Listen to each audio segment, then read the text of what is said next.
Kau sebagai pejabat di situ tidak pernah mengecek.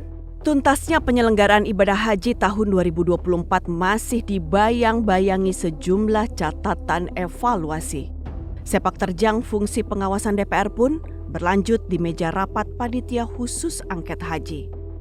Ada beberapa poin utama yang menjadi fokus penyelidikan panitia angket, mulai dari manajemen kuota haji, penyelenggaraan perjalanan ibadah haji, serta manajemen pembiayaan haji.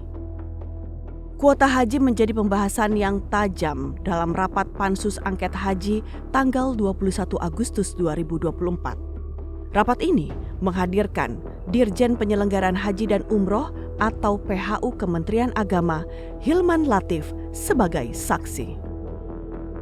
Yang paling penting menurut saya yang saya ingin tanyakan, walaupun sudah ditanyakan tadi oleh Pak Maman, dasar hukum Bapak melakukan pengalihan kuota ini. Karena pada bulan Oktober saya yang ketok, Pak, bahwa jemaah haji reguler pada waktu itu 241.000. Dan inilah rekaman keputusan rapat panitia kerja Komisi 8 DPR bersama Kementerian Agama yang dimaksud Asyabul Kahfi. Bapak, kuota haji itu 241.000 dikurangi 8% haji khusus. Dan saya minta sebelum tanggal 27 kami sudah punya real tertulis ya. Keputusan akumulasi kuota haji 241.000 ini kemudian disepakati dalam rapat kerja Menteri Agama pada tanggal 27 November 2023. Sesuai pasal 64 Undang-Undang Nomor 8 Tahun 2019 tentang penyelenggaraan haji dan umroh, haji reguler mendapat porsi 92% dan haji khusus hanya 8%. Dokumen itu bahkan telah ditandatangani oleh Ketua Komisi 8 dan Menteri Agama.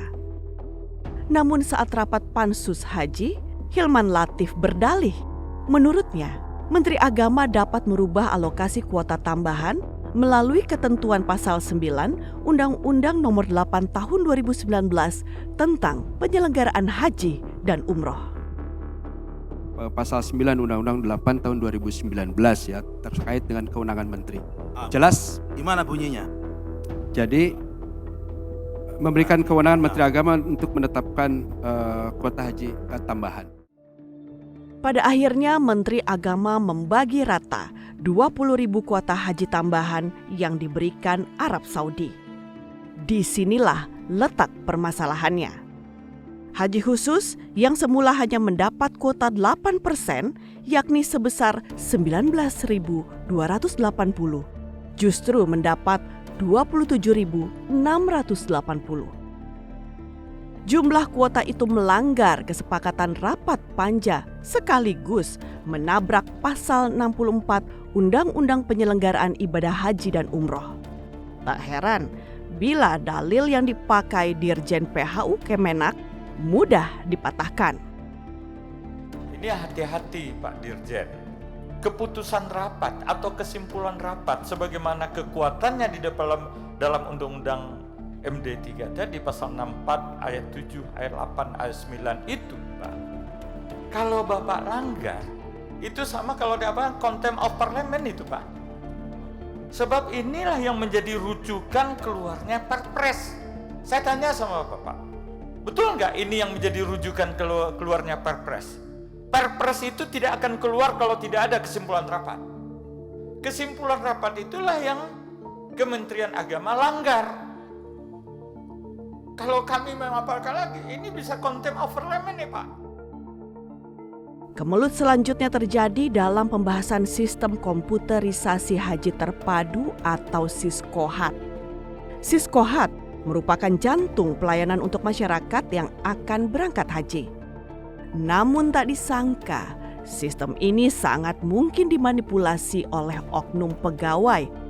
Bahkan Kasubdit Data dan Siskohat Ditjen PHU Kemenak Hasan Afandi mengakui anggapan itu. Memasukkan data dan memanipulasi mungkin Bapak? Ya kan Bapak tadi sudah ngomong data-data yang masuk itu yang manipulasi yang menurut verifikatornya seakan-akan sudah benar, kan itu tadi Bapak bilang. Dari sini kita dapat mengetahui mengapa sistem keberangkatan haji yang selama ini dianggap urut kacang ternyata bisa mengangkangi antrian. Bahkan ada sekitar 3.500 jemaah haji khusus bisa langsung berangkat meski waktu daftarnya terhitung 0 tahun.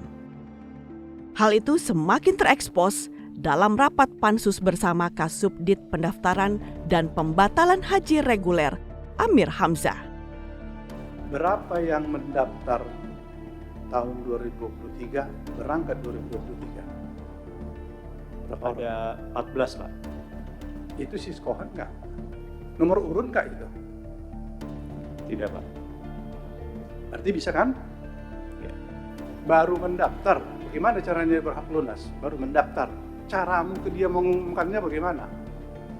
Tidak bisa Pak kalau baru daftar lunasi Pak.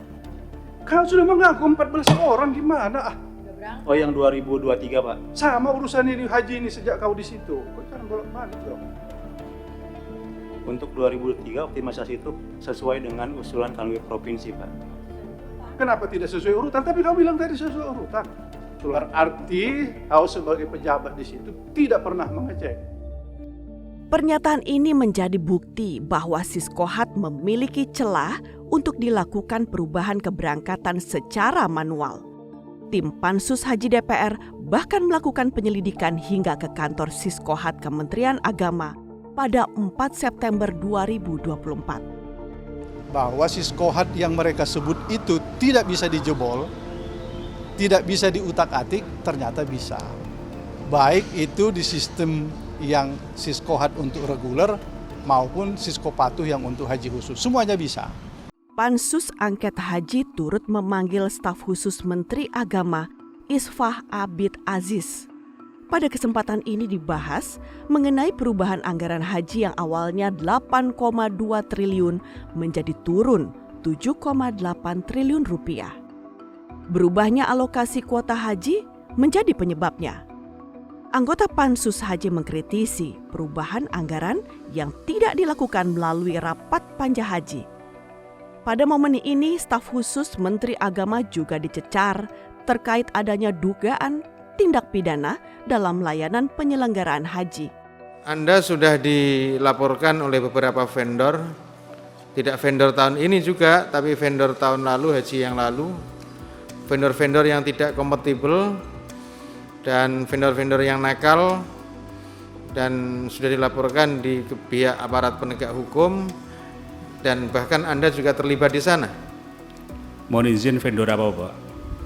Vendor di bidang catering, vendor di bidang pelayanan perkemahan. Ya, bahwa ada pihak-pihak yang mengatasnamakan saya untuk melakukan tindak pidana. Ya, saya bisa tunjukkan orang pihaknya, saya bisa identifikasi orang-orangnya. Coba tolong ditunjukkan pihak-pihaknya dan orang-orangnya. Oke, mohon izin pimpinan, apakah boleh saya mengajukan untuk tutup?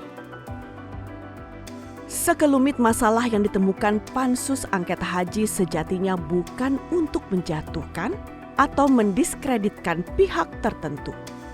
Tujuan Pansus adalah untuk mendesak adanya perbaikan layanan haji pada tahun berikutnya.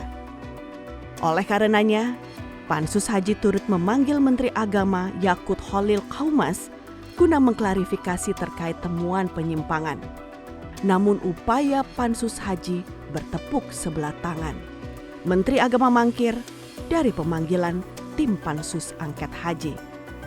Padahal Pansus Haji memberikan ruang kepada Menteri Agama untuk memberikan penjelasan sesuai dengan asas praduga tak bersalah.